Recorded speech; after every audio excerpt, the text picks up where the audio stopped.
driving around in circles, chasing after dolphins and whales. Exciting time.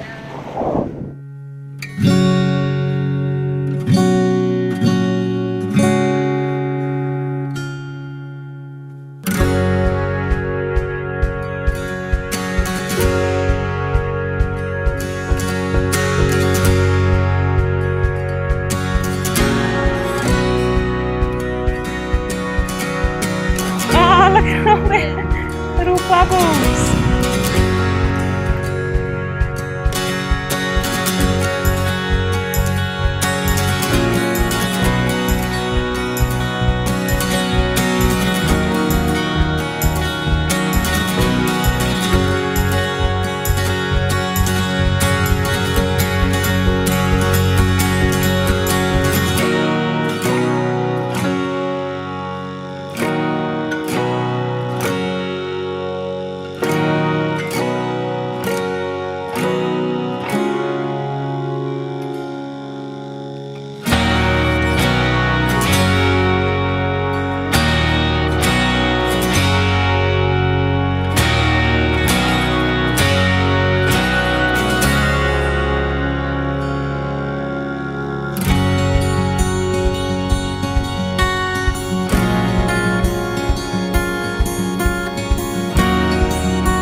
I don't know where you've been, but I've been looking.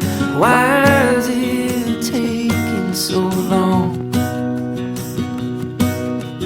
Tossing, turning, bed sheets burning, just me and my shadow on the wall. Somewhere, somehow, someday I'll see someone is looking for someone like me.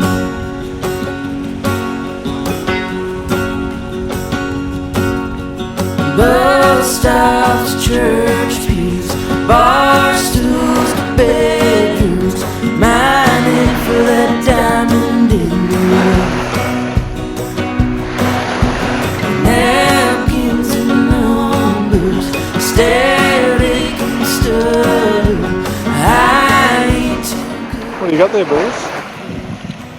Just found this beach that has these beautiful purple shells.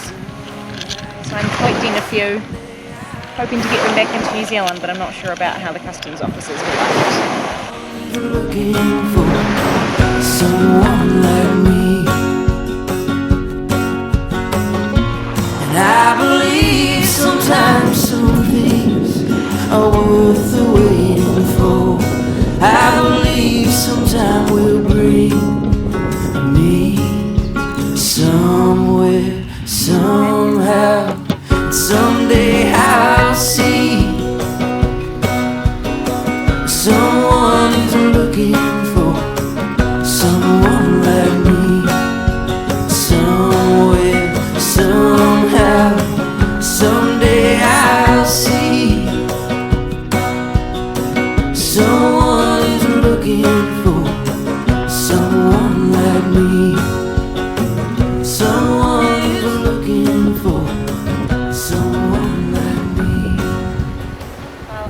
are in the stunning Las Perlas Islands. This place is completely untouched. There is pretty much no one living here. It is full of marine life. There's birds everywhere. We've seen whales and dolphins, and it's truly just like something out of National Geographic. Absolutely stunning. On a side note, we have heard stories about crocodiles and sea snakes jumping onto boats, but we haven't had any of that yet, so fingers crossed we don't experience any nasties. Snake! Just kidding! You stayed in the outskirts of my lonely world, and I kept on dreaming that I'd be yours. Very leisurely sail today, cruising along about 5 knots, got 15 knots of breeze, just the jib out.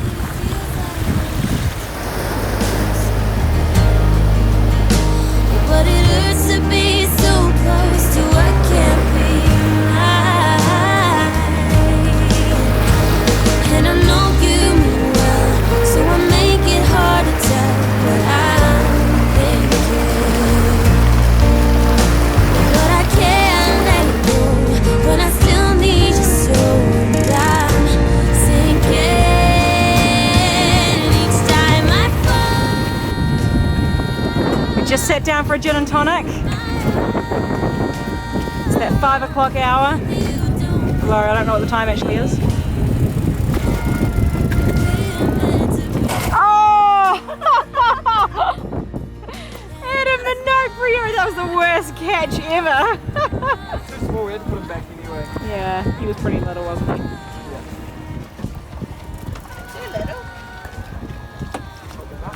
Did you catch this fish, Renee? Sure did. And I'm caught deciding, should I keep chasing or turn from you and run away? And I know you tried to make this thing better, baby, and pray you'll stay. And I fall, and I give you my We anchored at Island Bayonetta, where we went ashore for a stretch followed by sunset happy hour.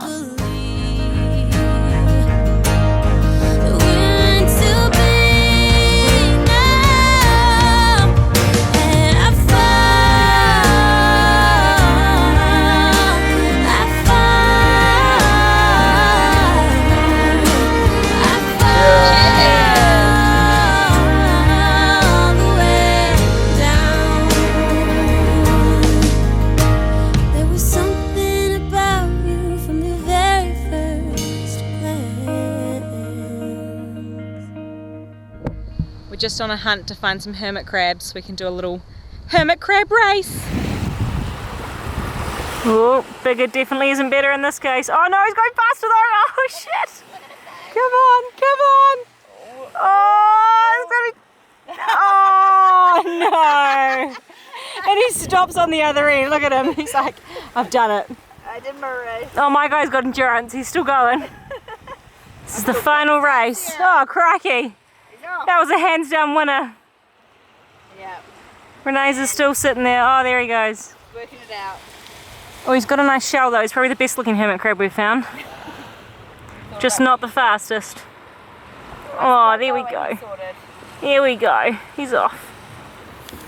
We're making the most of our fresh fish tonight with some homemade tortillas rolled out by Addie. Beautiful. We're going to call this a guacamole, but it's really just chopped avocado. Some fried plantain. And there's some coleslaw in the fridge.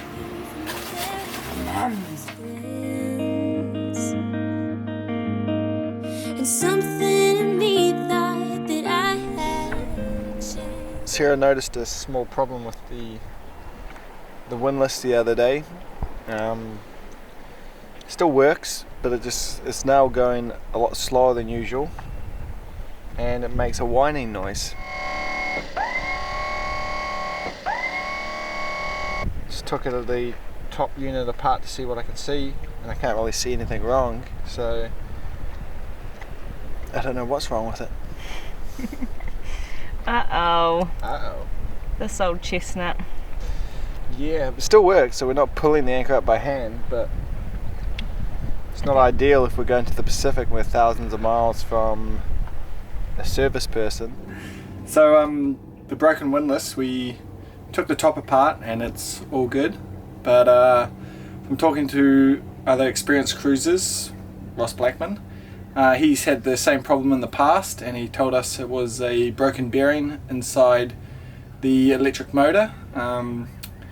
So unfortunately there's nothing we can do about it right now. I tend to agree with Ross that that's the problem we've got with the sound the winch is making, and with the speed it's going. It just sounds like a whole lot of extra friction from a broken bearing. So hopefully when I go to Italy in 2 months' time I can pick up the parts that are there, and we'll try fix it, and so we'll have a fast windlass again some point in the Marquesas.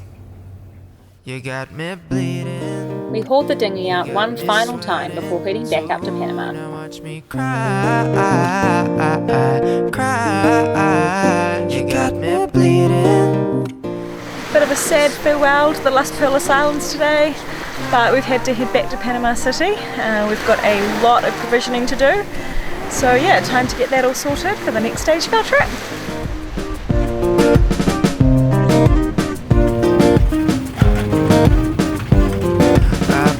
Sweat and grind for you, give my heart, mind and soul for you. You know very well that you got me, and I can't get away from the pain. Peaches and cream, sweeter than sweet, chocolate cheeks and chocolate wings. I see your evil and I know that. Got a bit of stuff.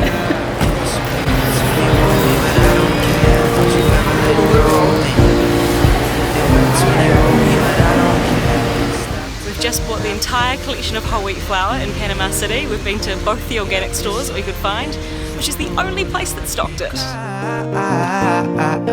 Cry, you got me bleeding, you got me sweating too. Now watch me cry, cry. Want it more.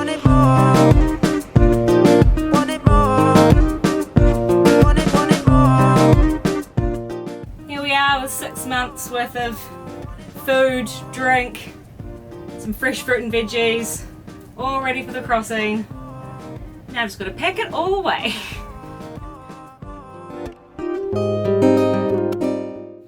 We have got so much food here. We go hungry, then we eat too much.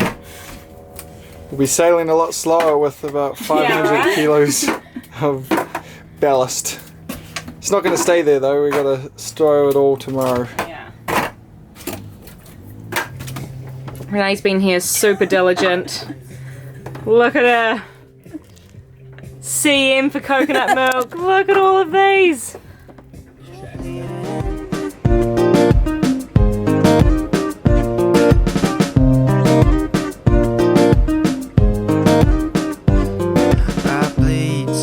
Where has all that stuff gone, you might ask? Well, what we've done is converted the port cabin, aft cabin, into a storage locker. So, as you can see, all the boxes are along one side of the wall here for semi-easy access. And then behind me, we've just got our kind of toys and spares are all holding everything in place. We also have a lot of cans and drinks and stuff like that stored under the floor in the galley. And also in the starboard aft locker, there are some underneath the bed and all along the sidewall. We have also decided to move bedrooms for the crossing, so we've moved out of our front cabin here and we're into one of the back cabins, purely because it's a lot more comfortable in the back cabins, especially on downwind sailing, so it'll make it a bit easier for us to sleep going to French Polynesia.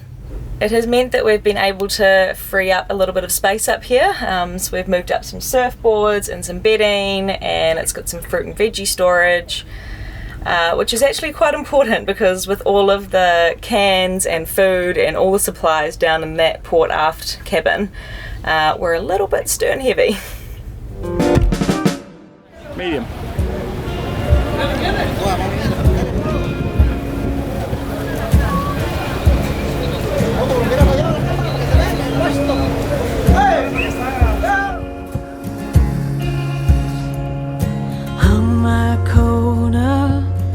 left my makeup on.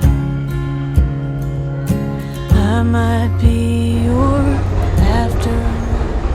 We've just done our final fruit and veggie shop.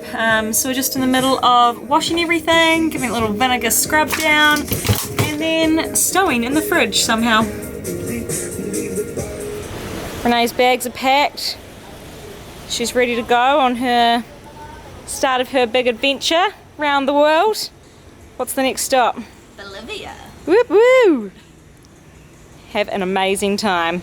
Thanks for having me. You're very welcome. Filling up them spare diesel. Got a long trip, 3,800 miles to the Marquesas Islands.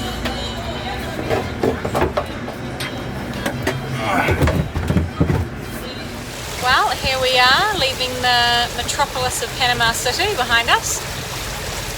It is Latitude's first time in the Pacific, and her first kind of crossing.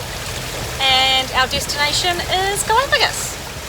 1,000 miles from here to Galapagos, a few days break and a bit of a Darwin experience, and then roughly 4,000 on Marquesas from there, so we've got a lot of time at sea, just the two of us in the Pacific.